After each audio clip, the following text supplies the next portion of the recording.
Señoras y señores, muy buenas tardes. Siguiendo con el ciclo de videoconferencias del Consejo Profesional de la Ingeniería de Tucumán, vamos a presentar ahora al ingeniero Marcos Soria. El ingeniero Marcos Soria es docente de la Cátedra de Sistemas Operativos de la Licenciatura en Informática de la FACET de la Universidad Nacional de Tucumán y es el encargado de virtualización del Data Center del Sistema Provincial de Salud del Gobierno de Tucumán. Él nos va a presentar la charla Virtualización por 2 pesos. ¿Qué tal? Buenas tardes, ingeniero Marcos Soria. Bienvenido. Le doy el pase, así comenzamos con la charla. Muchas gracias, Omar. Ya les comparto la charlita. Bien, lo que vamos a charlar ahora es sobre un tema que está desde hace varios años, hace por lo menos unos 10 años mínimo, ya pasó, dejó de ser una moda a ser un requisito, ¿sí?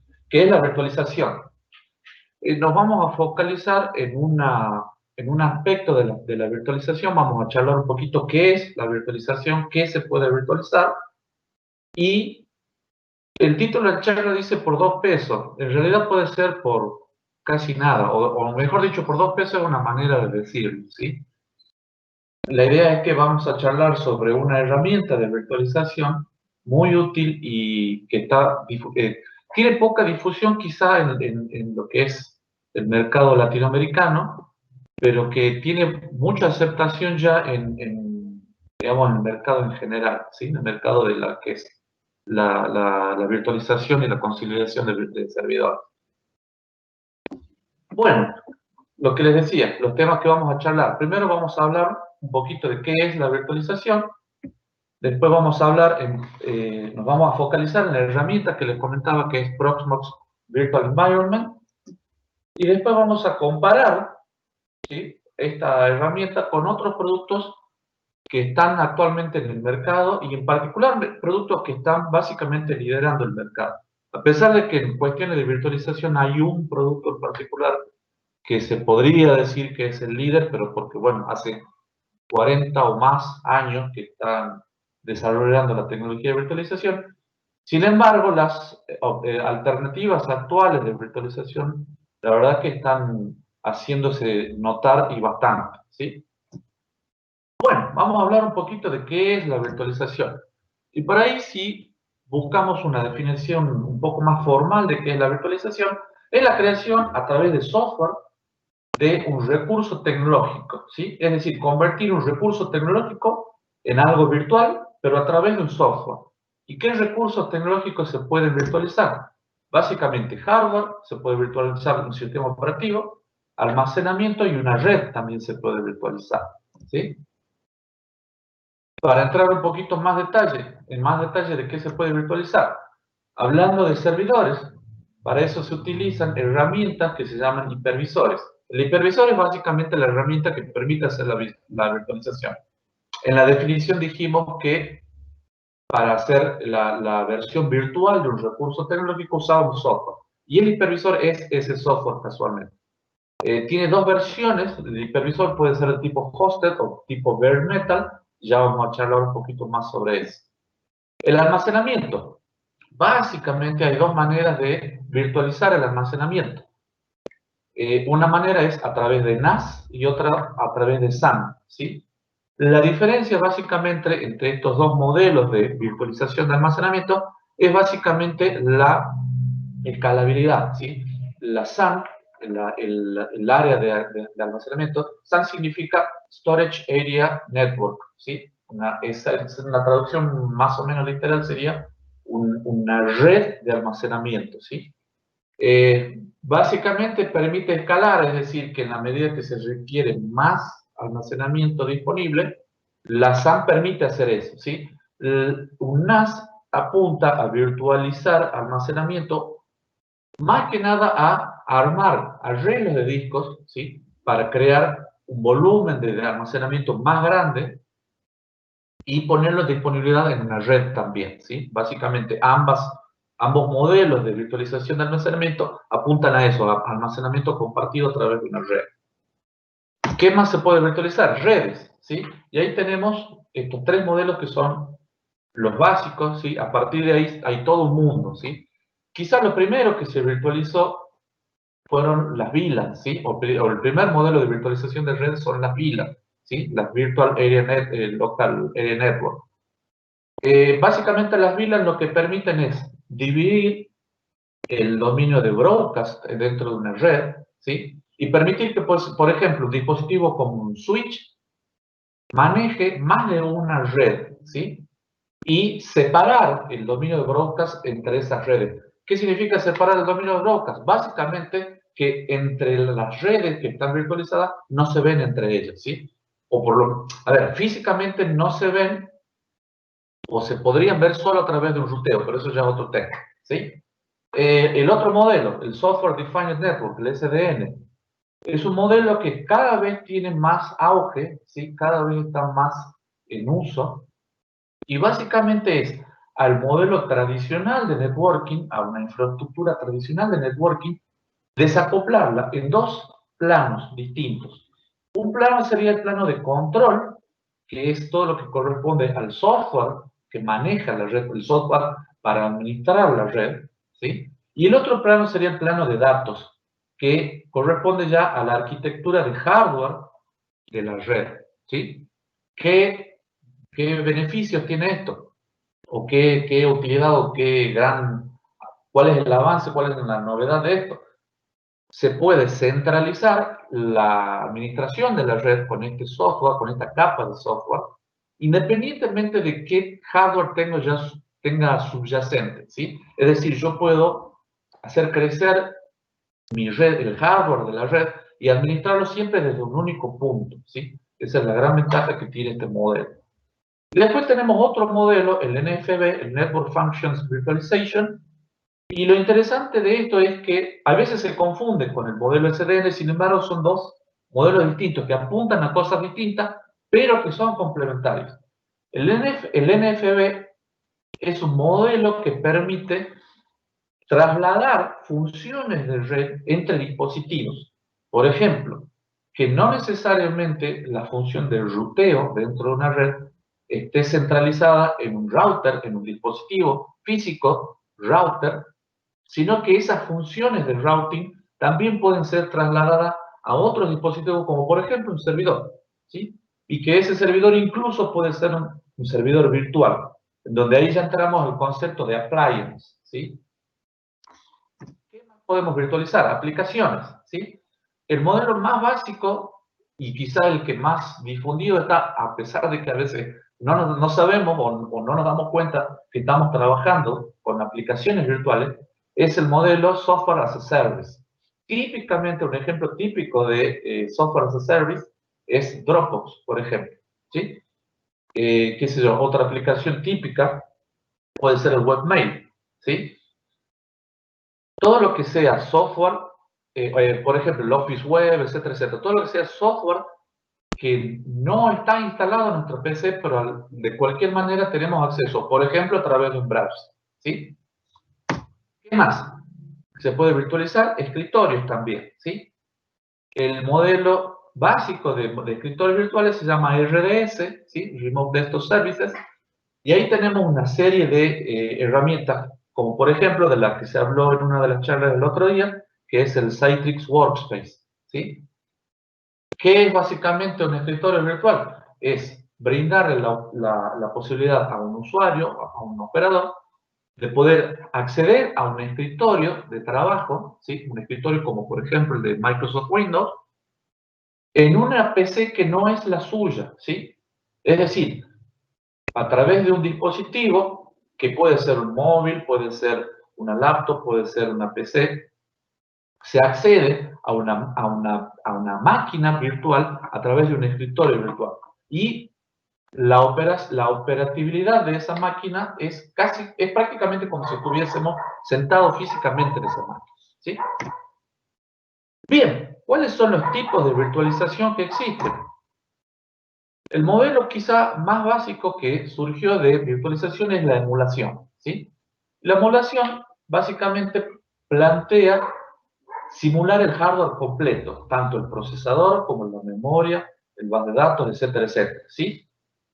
Y lo interesante de la emulación es que permite que lo que yo estoy emulando sea algo que no necesariamente es compatible con la arquitectura de hardware que yo tengo como máquina anfitriona. Es decir, yo tengo una computadora, por ejemplo, con un procesador basado en x86 de Intel, por decirlo, y se pueden emular hardware basado en otras arquitecturas, como por ejemplo PowerPC, ¿sí? Un ejemplo para dar PowerPC. Ya le voy a mencionar otro ejemplito más. Una herramienta en particular, y la menciono adrede a esta herramienta, es QEMU, ¿sí? QEMU es un acrónimo de Quick Emulation, ¿sí? QEMU es básicamente un emulador de procesadores y permite virtualizar máquinas, ¿sí? Lo menciono adrede a esta herramienta en particular porque la vamos a volver a mencionar más adelante, ¿sí? Pero otro ejemplo, por ejemplo, de emulación perdón, de emulador de hardware sería, por ejemplo, el MAME, ¿sí? O el MAN, por ahí se lo conoce más como MAME, hablado más en criollo, ¿sí? Que no es otra cosa que un emulador de arcade, de máquinas arcade. Máquinas de videojuegos, básicamente, las viejas máquinas de videojuegos. Que no sé si existen todavía las máquinas de videojuegos. Capaz que por ahí hay algunos que tengan todavía uno por ahí.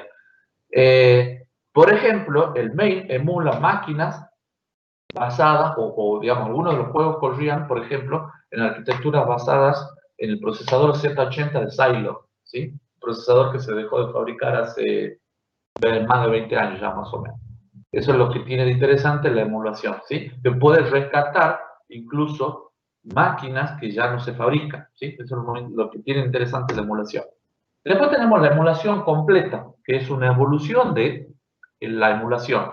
¿Qué desventajas tenía la emulación?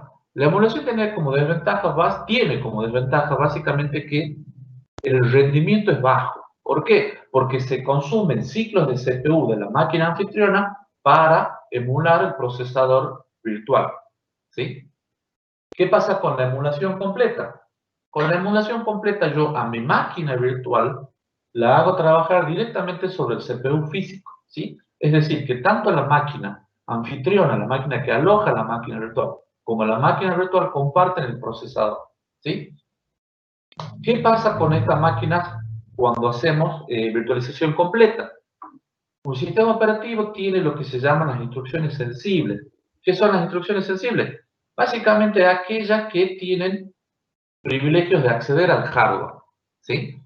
Entonces, lo que hace un virtualizador que implementa virtualización completa es capturar esas instrucciones, las instrucciones sensibles, y lo que hace es convertirlas y emular la ejecución de esas instrucciones. ¿Por qué? Porque en la virtualización completa, ya lo vamos a ver un poquito más adelante, no todas las instrucciones pueden ejecutarse con el modo privilegiado que tiene el sistema operativo, ¿sí? Ya vamos a ahondar un poquito más en esto, pero la idea es que se hace lo que se llama la traducción binaria, esto de capturar las instrucciones sensibles y emular la ejecución, ¿sí?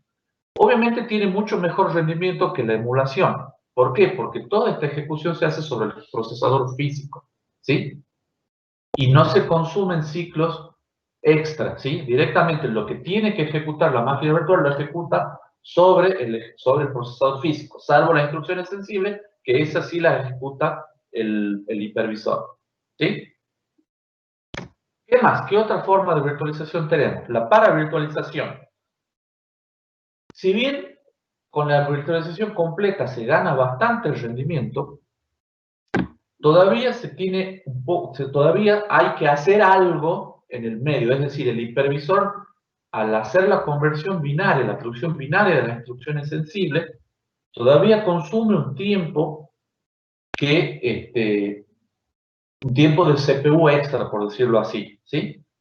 ¿Qué se hace con la paravirtualización? Básicamente se eliminan, no todas, pero la gran mayoría de las instrucciones sensibles se las elimina y se hace una modificación del código del sistema operativo invitado, ¿sí? Del sistema operativo que yo quiero virtualizar. Básicamente es meterle mano al kernel, ¿sí? Y en lugar de hacer esas instrucciones sensibles, se hacen lo que se llaman llamadas al hipervisor. Es decir, básicamente se crea una API, ¿sí? Que se llama Virtual Machine Interface, y en esa API se hace toda la ejecución de las instrucciones sensibles, ¿sí? Se gana un poco más de rendimiento respecto de la emulación completa. ¿Por qué? Porque al yo ya tenerlo modificado al sistema operativo invitado, ya no tengo que hacer la traducción, ¿sí? Las instrucciones ya están metidas dentro del sistema operativo invitado, ¿sí? En ese sentido se gana un poco de performance. Y por último tenemos el modelo más utilizado actualmente, que es lo que se llama la virtualización asistida por hardware, en donde no tenemos ni la traducción binaria, ni la API, ni esta Virtual Machine Interface. ¿Qué significa eso? Que yo puedo virtualizar mi sistema operativo tal como es, ¿sí? Pero para eso yo necesito que el procesador me dé soporte a las instrucciones sensibles. ¿Y qué significa eso? Que el procesador tiene que ser capaz de ejecutar las instrucciones. Es decir, básicamente, hablando mal y pronto, se le partió el problema directamente al fabricante del procesador, ¿sí? Entonces, en todo lo que antes se perdía tiempo de traducir instrucciones, que eran instrucciones sensibles, y como el sistema operativo invitado no ejecuta el modo kernel de por sí, se gana directamente inventando estas instrucciones sensibles ya soportadas directamente por el procesador. Es decir, que cada vez que un sistema operativo virtualizado trate de ejecutar instrucciones sensibles, lo va a poder hacer, pero a través del soporte que le da el procesador ahora para esas instrucciones sensibles que son virtualizadas en realidad. Bien. La herramienta que más, no sé si es la que más conocida es, quizás sea la más conocida por lo que tiene, eh, digamos, por lo que tiene más aceptación en cuanto a, bueno, ya voy a, no me quiero enredar mucho. KVM es un ejemplo de virtualización asistida por hardware.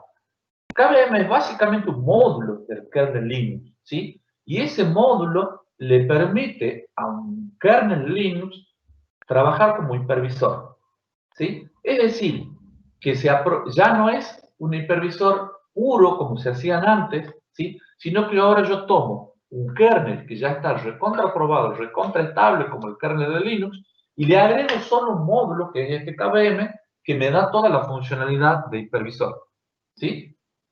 Y lo que se hace, lo interesante de esto, a todo esto, KVM significa Kernel Based Machine, Kernel Based Virtualization Machine, ¿sí? Lo interesante de este modelo de KVM es aprovechar, como les decía, todas las ventajas de un kernel ya estable como el kernel de Linux, ¿sí? En donde lo que se hace es dejarle a ese kernel, convertirlo básicamente en un microkernel, dejarle únicamente la funcionalidad esencial y convertirlo en un hipervisor con este módulo KVM. Bien, ¿qué hace falta para virtualizar? Primero, un software, ¿sí? Ese software formalmente se llama Virtual Machine Monitor, que es lo que yo mencioné hace un rato, que se llama hipervisor, ¿sí? Y básicamente hay dos tipos, de tipo 2 y tipo 1. Esto es muy teórico, pero así es la forma básica que se les menciona, ¿sí? En la jerga, al hipervisor de tipo 2 se le llama hoster, y al de tipo 1 se le llama bare metal. Ya lo vamos a ver un poquito más en detalle a ambos. ¿Y qué otra cosa se hace falta para virtualización? No solo el software, sino un CPU virtualizable, hardware virtualizable. Es decir, un hardware que me permita hacer la virtualización. Hoy por hoy, los dos fabricantes más grandes de procesadores ya tienen implementada lo que es la virtualización asistida por hardware, y su tecnología se llama, en el caso de AMD, es AMD-V, y en el caso de Intel es VTX. Bien, hablemos un poquito ahora de los tipos de hipervisores. El de tipo 2, que se le llama también hoster, básicamente ejecuta en modo usuario, ¿sí? Es decir, que no tiene privilegios de kernel, y ejecuta por encima de un sistema operativo normal. Y ese sistema operativo es el que le llamamos anfitrión. Todo lo que es el sistema operativo y las aplicaciones virtuales también ejecutan en modo usuario, ¿sí? Viéndolo en un dibujito, fíjense que tenemos acá el hardware, ¿sí? La capa de hardware, la máquina, la computadora, básicamente.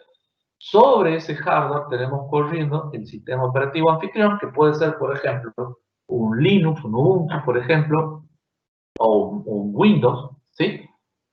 Y sobre ese sistema operativo anfitrión vamos a tener el hipervisor de tipo 2, ¿sí? Es decir, que uno lo ve como una aplicación más sobre ese sistema operativo anfitrión, ¿sí? Que está por debajo, como les decía. Y sobre el hipervisor de tipo 2 se ejecutará este sistema operativo huésped, ¿sí? Que es ni más ni menos que el sistema operativo que estoy virtualizando, ¿sí?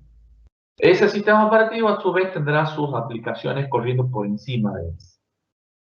Algunos ejemplitos del hipervisor de tipo 2. VMware Workstation, ¿sí? Workstation Player, el Hyper-V de Microsoft y uno muy popular que es el VirtualBox, ¿sí? Que es de Oracle. El producto se llama Oracle VM VirtualBox, ¿sí? Estos son algunos ejemplos, quizás los más usados para hacer virtualización de esta manera. El otro tipo de virtualizador o de hipervisor es el que se llama tipo 1, Bare Metal, ¿sí? Por ahí se estarán preguntando por qué hablo primero del tipo 2 y después del tipo 1. Bueno, el de tipo 2 cronológicamente fue el primero que apareció, ¿sí? Pero después, por alguna razón un poco más netamente teórica, se le llama de tipo 1 al que ejecuta directamente sobre el hardware, que es el caso que estamos por hablar ahora, del bare metal, ¿sí? Este hipervisor ejecuta en modo kernel, ¿sí? Directamente por encima del hardware. Se podría llegar a decir que es el sistema operativo que corre sobre el hardware, pero no es precisamente un sistema operativo, es un hipervisor, ¿sí? A pesar de que con el modelo de KVM, por ejemplo, y la utilización de kernels, de microkernels basados en Linux, se tiene un sistema operativo, de hecho, pero es conceptualmente es un hipervisor, no es un sistema operativo. No cumple las funciones de un sistema operativo, sino las de un hipervisor, ¿sí? Conceptualmente distinto. Lo interesante de esto, las máquinas virtuales ejecutan sí o sí, obviamente también en modo usuario, y las aplicaciones obviamente también, ¿sí? Pero el hipervisor sí tiene privilegio de kernel. Si lo vemos en un dibujito, fíjense, el hipervisor de tipo 1 ejecuta directamente sobre el hardware, ¿sí? Y sobre ese hipervisor vamos a tener las máquinas virtuales, cada una con su propio sistema operativo y cada una con sus aplicaciones virtuales, ¿sí? Entonces, por ahí encima, como dice la flechita ahí, tenemos el hardware, el sistema operativo virtualizado. ¿Qué ejemplos tenemos de esto? VMware ESXi, que es quizás el líder en lo que es el mercado de virtualización, ¿sí? Y tenemos el Hyper-V Server de Microsoft, Proxmox Virtual Environment, que es del que vamos a hablar, y Cyclix Hypervisor, ¿sí? Son 4 ejemplos, quizás los más usados dentro del mercado, ¿sí? Bien, otra forma de virtualización son también los contenedores, que también se están poniendo de moda actualmente. Formalmente esto es lo que se llama virtualización a nivel del sistema operativo. ¿Y qué son? Los contenedores básicamente son una manera de crear máquinas virtuales en donde se comparte el kernel del sistema operativo anfitrión, ¿sí? Y lo que hace el kernel es crear instancias separadas para cada una de estas máquinas virtuales, ¿sí? Es decir, se crean espacios aislados para que un usuario cree su propia máquina virtual aislada, ¿sí? Y esa es la aplicación más típica de los contenedores, es para aislar aplicaciones, ¿sí? ¿Qué ventajas tiene esto? Primero, por un lado, son más livianos que las máquinas virtuales. ¿Por qué? Tienen menor carga, o sea, recargan menos a la máquina física. ¿Por qué? Porque la máquina virtual, como la vimos hace un ratito, basada en un hipervisor ya sea de tipo 1 o de tipo 2, corre sobre un sistema operativo, ¿sí? Y es más, tiene un sistema operativo. Es decir, cuando yo creo una máquina virtual, tengo que crearle un CPU virtual, una memoria virtual, un disco virtual, etcétera, etcétera. Y sobre eso instalar un sistema operativo. En cambio, un contenedor, al compartir el kernel del sistema operativo anfitrión, yo ya me ahorré todo eso, ¿sí? Otra cosa interesante que tienen es precisamente que no hace falta definir de antemano los recursos que necesita.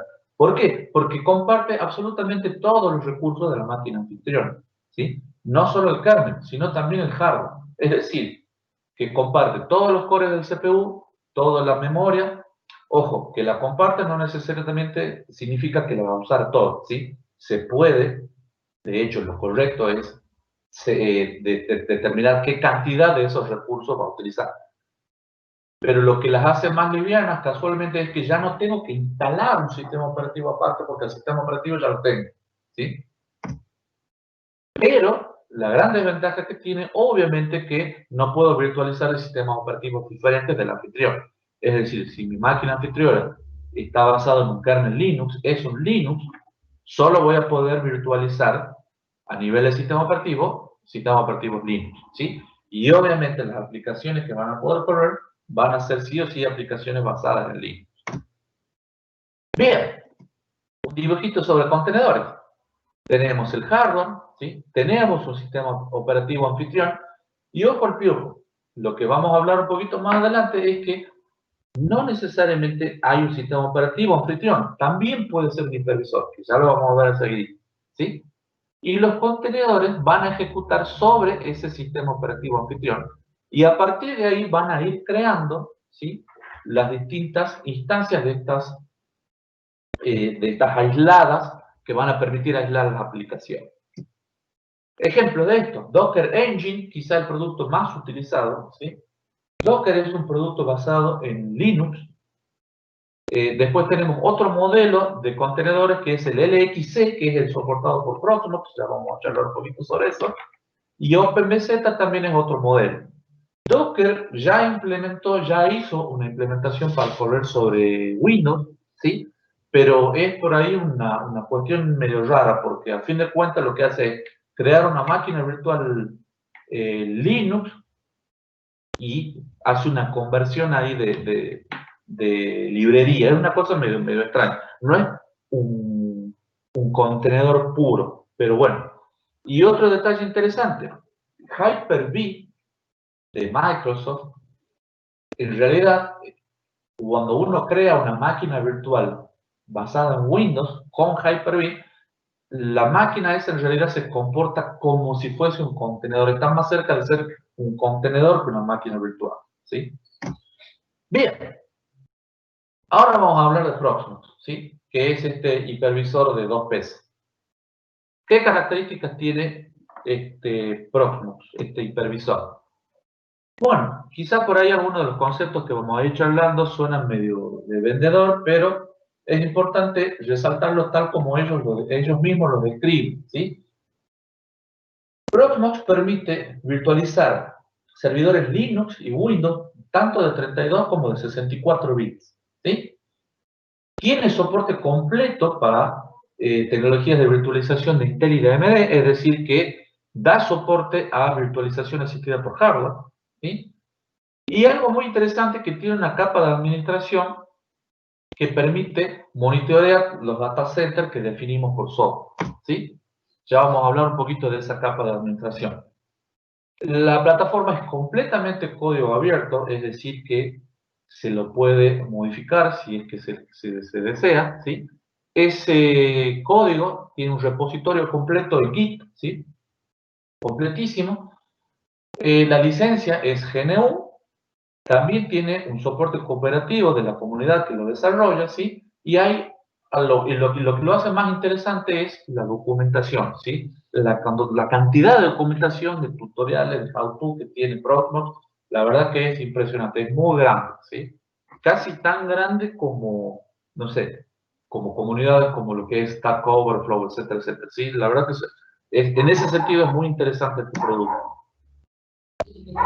Tiene otras cuestiones de acuerdo de soporte empresarial, ¿sí?, en cuanto a que Proxmox tiene la opción de suscripciones, ¿sí? Tiene repositorios propios también, y lo que básicamente uno, por ahí se va a contradecir con el título de charla, pero ya vamos a hablar sobre eso. Cuando uno paga una suscripción de Proxmox, lo que básicamente está pagando es el soporte profesional de los desarrolladores. Y esto también es un detalle muy importante, muy interesante de Proxmox, que quienes dan este soporte, las personas físicas que dan este soporte, no personas, sí, personas físicas son, las personas que dan el soporte de Proxmox son ni más ni menos que los desarrolladores, ¿sí? No es que tienen, por ejemplo, un call center donde te dicen, sí, buenos días, ¿cuál es su pregunta? Bla, bla, bueno, ya lo vamos a derivar al área técnica. No, quien te atiende es uno de los desarrolladores del Proxmox, ¿sí? Y eso es algo muy interesante que tiene este hipervisor. ¿Qué más respecto a las características? Soporta clúster, ¿sí? Soporta clúster de alta disponibilidad. Es multimaster, algo muy interesante. ¿Qué significa que sea multimaster? Que yo tengo n nodos dentro de mi clúster de hipervisores y cualquiera de esos nodos va a permitir administrar el resto, ¿sí? Desde cualquier nodo yo puedo administrar el clúster completo, ¿sí? Es decir, no hace falta atarme a un único nodo para la administración del clúster. Es administrable por interfaz de usuario, ¿sí? Es decir, desde la misma interfaz gráfica que tiene Proxmox, te permite administrar el clúster. Da soporte para fencing. Fencing es básicamente una tecnología que permite aislar un nodo cuando ese nodo tiene algún tipo de problema, ¿sí? ¿Qué más? Tiene definido un file system propio para ese clúster, ¿sí? Y algo interesante es que está manejado o basado en bases de datos, ¿sí? Eso es una cosa también interesante que tiene el clúster, el sistema de archivo del clúster de Pro. Y también incluye una herramientita que es un simulador de alta disponibilidad, ¿sí? Y esta herramientita es muy útil en el sentido de que no hace falta hacer pruebas drásticas, como por ejemplo desenchufar un servidor para probar de que realmente anda la alta disponibilidad, ¿sí? Eso sería algo muy drástico, por eso lo digo. Esta herramientita es muy útil en ese sentido. ¿Qué otra cosita? La interfaz de administración basada en web, ¿sí? Obviamente esto es algo que ya se viene haciendo desde hace mucho tiempo, pero administrar, créanme que administrar un hipervisor a través de una interfaz web y no por comandos es algo realmente muy cómodo, ¿sí? No es que no tenga interfaz de comandos, la tiene, ya vamos a hablar de eso. Pero algo que sí o sí tiene que tener una herramienta de este tipo, hoy por hoy ya es sí o sí una herramienta de administración basada en web, ¿sí? Y, como les mencioné hace un ratito en el punto anterior hablando del clúster, se puede administrar un clúster completo desde esta interfaz, ¿sí? Bueno, lo que les dije hace un rato, también tiene una interfaz de línea de comando, ¿sí? Y se puede administrar por completo todos los componentes del hipervisor, ¿sí? Tiene el tab completion y tiene el Unix man completo, todo lo que es la documentación de línea de comando. ¿Qué más? ¿Qué más podemos decir de Proxmox?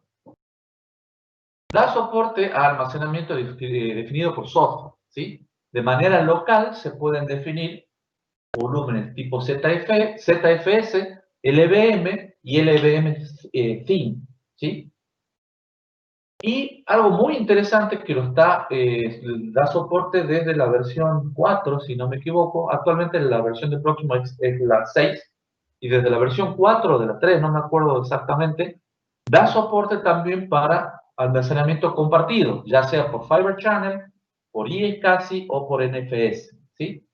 Y también soporta almacenamiento distribuido, eso es algo nuevo que tiene desde la versión 5, y soporta modelos de tipo abierto como lo que es Ceph RBD, Ceph FS y Blaster FS. Y en principio, bueno, esto habría que probarlo, pero en principio todas las definiciones de almacenamiento que se puedan utilizar en un clúster de Proxmox son sin límite, ¿sí? Es decir, no tiene un soporte límite para la cantidad de almacenamiento que puede manejar. Otra cosa interesantísima, la migración en vivo, ¿sí? ¿Qué significa la migración en vivo? Se puede mover un servidor virtual de un host o de un nodo de un clúster a otro con un downtime prácticamente igual a cero, ¿sí? Eso es una utilidad bastante importante. Y soporta básicamente dos tecnologías de virtualización. Es un hipervisor en donde podemos usar tanto emulación como virtualización asistida por hardware. En este caso, Proxmox implementa QEMU y implementa KVM, ¿sí? Y también soporta contenedores Linux, porque el kernel en el que está basado Proxmox es un kernel de Debian, basado en Debian, ¿sí? Y la herramienta de contenedores que utiliza es la LXC. ¿Qué más? También soporta un stack de replicación de almacenamiento, ¿sí? Se puede hacer redundancia para las máquinas virtuales, se puede hacer replicación asincrónica, y la idea de todo esto es minimizar la pérdida de datos por fallos, ¿sí? Bien, también soporta networking virtual, ¿sí? El modelo que utiliza es a través de redes brilladas, y se puede manejar hasta 4094 bridge por host. También soporta los stacks IPv4 y IPv6. Tiene soporte para VLANs y para OpenSwitch. También tiene su propio firewall para IPv4 y también para IPv6. Algo interesante que tiene es que la configuración del firewall puede ser distribuida, es decir, una configuración base en el clúster y reglas tipo iptable particulares para cada nodo también, ¿sí? Y las configuraciones pueden ser a nivel de data center, a nivel de nodo o host, o incluso también a nivel de máquina virtual o contenedor. También tiene soporte de backup y restauración, es decir, que se pueden hacer backups y restauraciones tanto de contenedores como de máquinas virtuales. Soporta snapshots y también tiene su propio planificador de backups. Tiene múltiples formas de autenticación, la básica, ¿sí? Que es de la del kernel Linux, y también soporta dominios, ¿sí? Tanto el estándar LDAP como también soporta el Active Directory de Microsoft. ¿Qué más? La administración se basa en roles, ¿sí? Se pueden definir distintos tipos de roles, tanto administrador, usuario, definir roles, por ejemplo, de la forma path, usuario y rol, ¿sí? Eso es muy útil también. También permite lo que son plantillas y clonación de máquinas virtuales. Bien, eso respecto de las características. Es medio largo lo que acabo de contar, pero como ven es bastante completo, ¿sí? No tiene nada que envidiarle a sus grandes competidores o a sus hermanos mayores, por decirlo de alguna manera. ¿Qué requisitos tiene para poder implementar Proxmox? El hardware que Proxmox recomienda, un procesador Intel EMT64 o una AMD64 que tenga el flag de virtualización, es decir, que tenga soporte de virtualización asistida por hardware. Un mínimo de 2 GB de RAM para lo que es el Proxmox en sí, para lo que es el hipervisor, ¿sí? Más la memoria que se quiera utilizar para las máquinas virtuales, ¿sí? Algo interesante, o no interesante, sino un dato importante a tener en cuenta es que si se va a implementar almacenamiento distribuido, ya sea con Ceph o con ZFS, requiere un giga extra de RAM por cada tera de almacenamiento que se implemente. Obviamente, mejores resultados se obtienen con discos SSD, ¿sí? Y para el hipervisor, recomiendo una controladora RAID con caché de escritura protegido ya sea con batería o algo no RAID con ZFS y un caché SSD.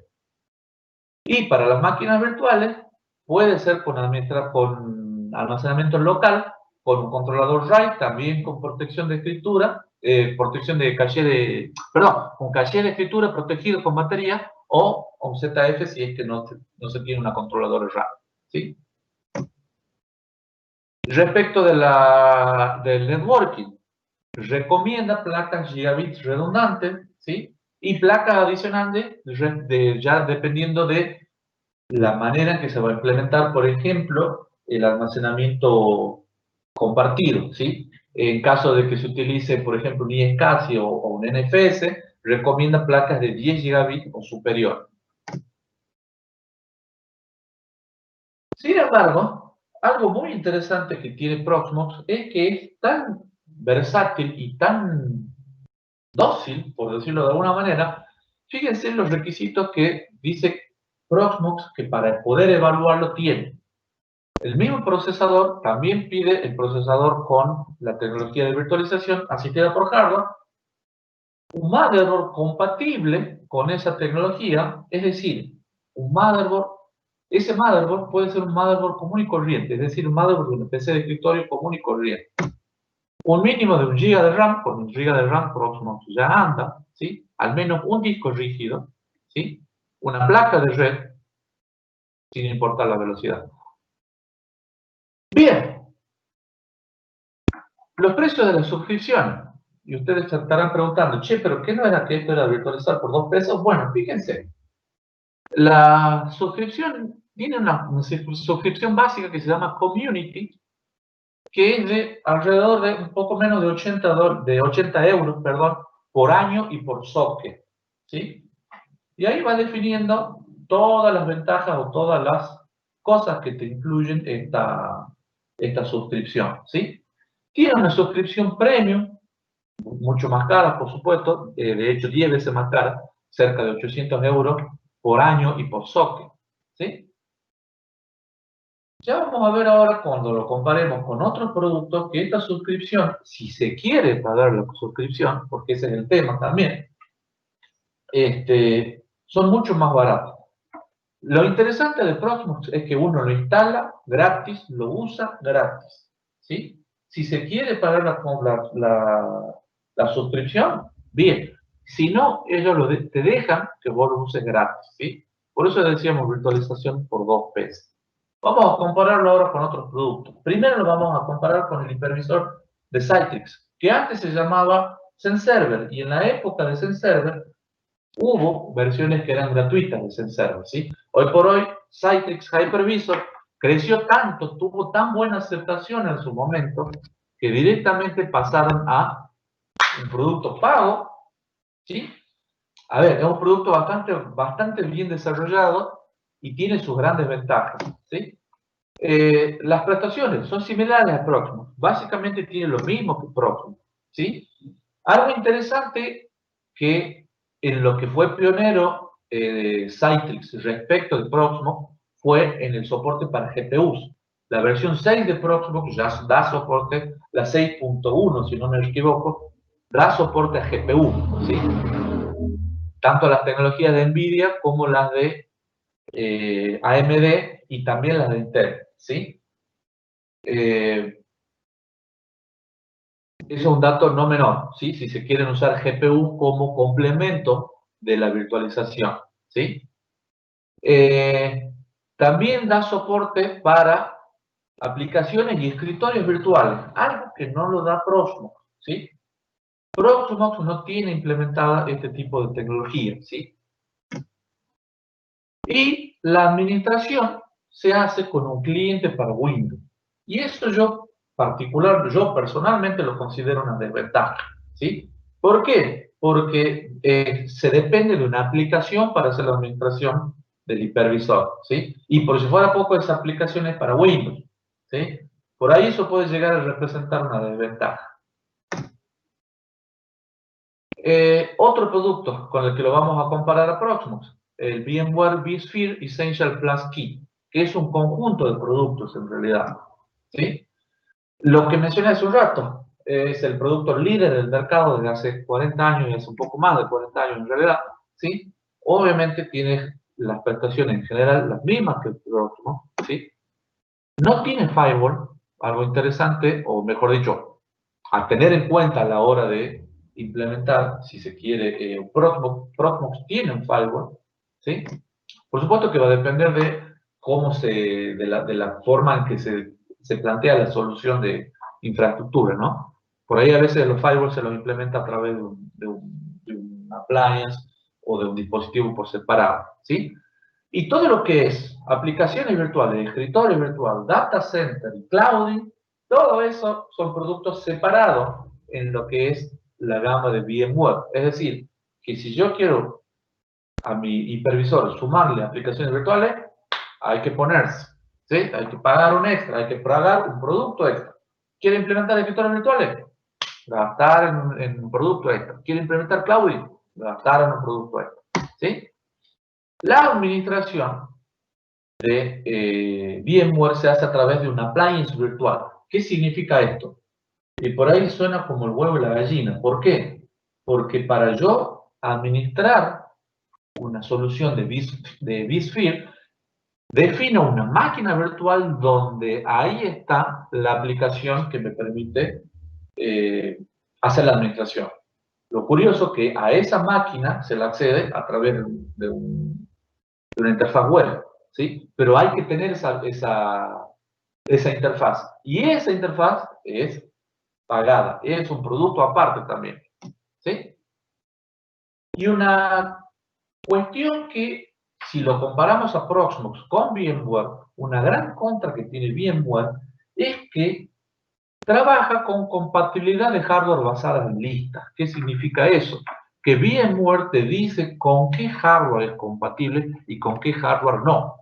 Mejor dicho, te dice con qué hardware es compatible. Y si el hardware que vos tenés no está en esa lista, no anda VMware. Y créanme que no anda. ¿Sí? Así de simple. Uno pone el instalador, enciende la máquina y te sale un hermoso cartelito que te dice hardware que usted tiene no es compatible con VMware y se sale del instalador. Nos vemos. ¿Sí? Otra cuestión. El hardware que está en estas listas de compatibilidad de VMware también se diseña pensando en que va a ser usado con VMware.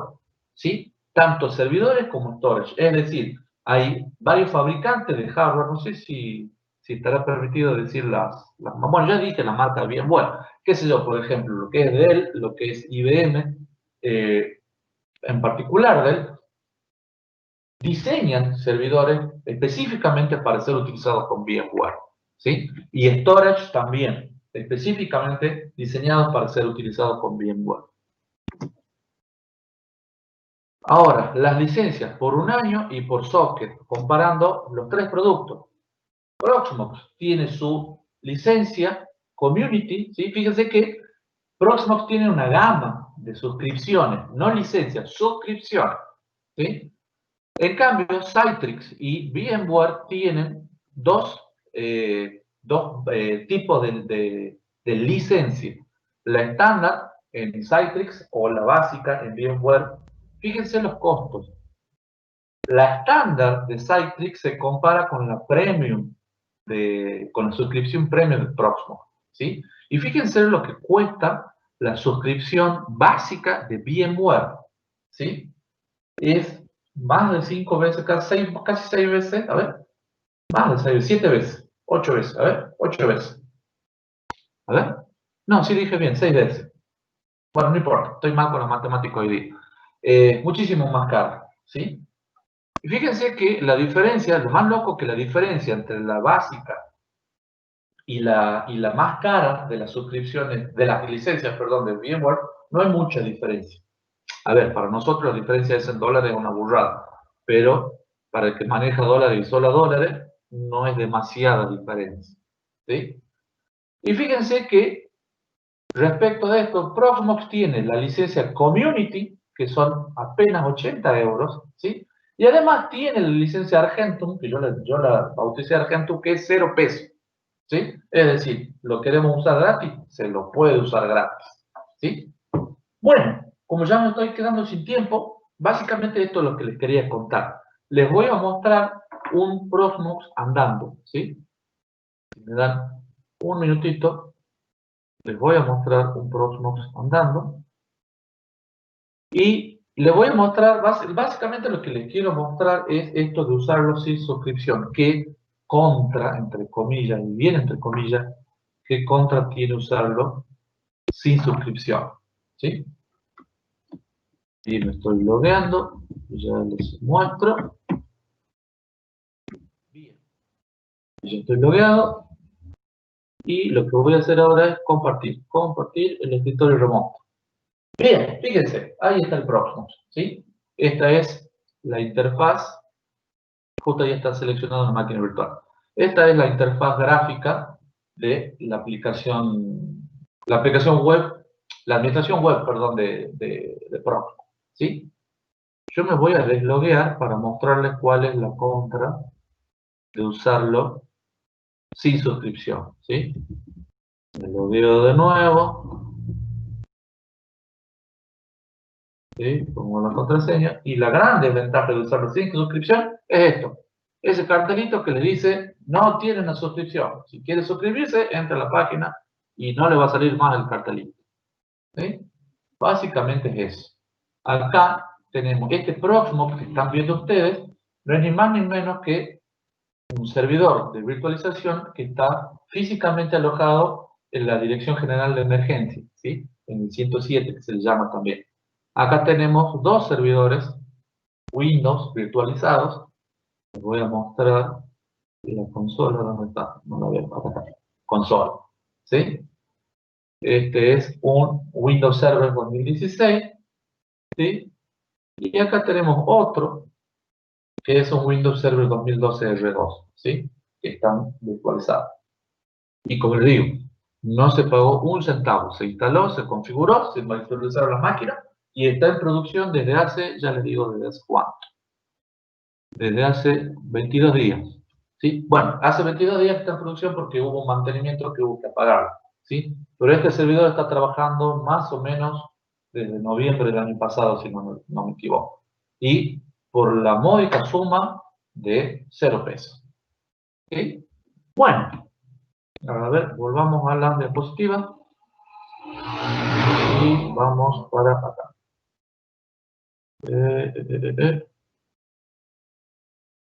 Ahí vamos a las diapositivas, quedamos en esta. ¿Sí? Y como conclusión, no se está compartiendo. Vamos de vuelta. Compartir. Ahí está, ahí estamos compartiendo. Uy, se fue al final. Vamos a las conclusiones. Proxmox es una solución muy económica para la implementación de un data center virtual. Tiene todas las herramientas necesarias para implementar un data center. Bajo costo o nulo, si no se quiere pagar el hipervisor, ¿sí? Si se quiere trabajar sin suscripción. Los requerimientos de hardware, como les mostré, son muy accesibles, ¿sí? La administración, muy simple y completísima, tiene capacidades de ampliarse con NAS, por ejemplo, para administrar las máquinas, mejor dicho, para almacenar máquinas virtuales, por ejemplo, con un NAS. Es ideal para pequeños emprendimientos, ¿sí? Esto es un detalle muy interesante, la curva de aprendizaje de Proxmox es realmente rápida, es muy rápida. Uno se sienta, sin exagerar, por decirle, 4 o 5 tardes seguidas y sale trabajando con Proxmox, ¿sí? Importantísimo, el soporte gratuito a través de foros y tutoriales, realmente hay mucha documentación gratuita al respecto, y tiene soporte para la plataforma de sistemas operativos más utilizados, tanto Windows como Linux, ¿sí? Bueno, eso es todo. Muchísimas gracias por su atención.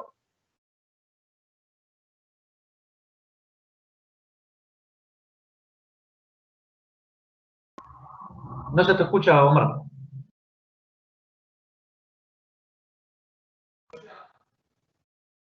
Perdón, muchas gracias, ingeniero Marco Soria, por esta disertación que acaba de dar. Vamos a pasar ahora a una serie de preguntas que tenemos de nuestra audiencia. Bien. Acá Luis nos pregunta, ¿se puede sincronizar nodos remotos con los mismos datos para ser accesibles desde cualquiera de estos nodos? Nodos remotos, a ver si la pregunta se refiere a que yo tengo, por ejemplo, un Proxmox, por decirte, en el Hospital Avellaneda y otro Proxmox en el 107. No he trabajado de esa manera, siempre las pruebas que hice con clústeres siempre han sido de manera local, pero sí tiene implementado el módulo de acceso remoto, mejor dicho, de sincronización remota lo tiene implementado Proxmox. No lo trabajé nunca, pero sí lo tiene, sí se puede. Bien, otra pregunta dice, ¿qué nivel de penetración tiene esta tecnología acá en la República Argentina? La tecnología de virtualización o la implementación de Proxmox en particular. La tecnología de virtualización se usa no sé, tiene muchísimo uso hoy en día en Argentina. Proxmox en particular, no he conocido directamente, he conocido un instructor de un curso que hice alguna vez, que me contó que tiene, no me acuerdo si era en el Ministerio de Salud, en el de Educación, no me acuerdo, de La Rioja, el data center está basado en Proxmox, es un clúster de Proxmox. Sé de ese caso. En la Universidad de La Plata, más precisamente en la Facultad de Informática de La Plata, tienen un clúster también de Proxmox funcionando, no solo para fines académicos, sino para fines también de producción. Ellos también hacen trabajos a terceros y tienen un Proxmox, un clúster Proxmox también funcionando. Así que se está usando mucho, se usa mucho Proxmox. Bien. Otra pregunta dice, ¿dónde puede una persona capacitarse en mayor profundidad sobre este tema? Muy buena pregunta.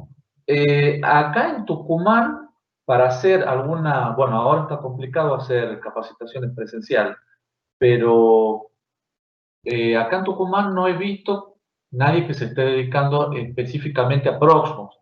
En el Departamento de Ciencias de la Computación de la Facultad de Ciencias Exactas y Tecnología, está pensado en algún momento hacer un ciclo de cursos sobre Proxmox, ¿sí? Pero la verdad que es tanta la documentación que hay. A ver, nunca se va a comparar aprenderlo por ahí de manera autodidacta a través de Internet con lo que se puede llegar a aprender con un docente de manera asistida, ¿sí?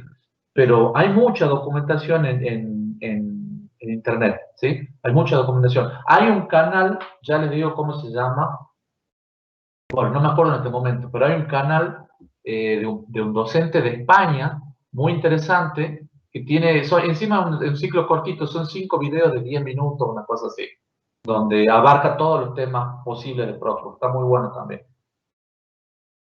Pero bueno, hay una iniciativa de hacer un ciclo de capacitación en la UNT, como les digo.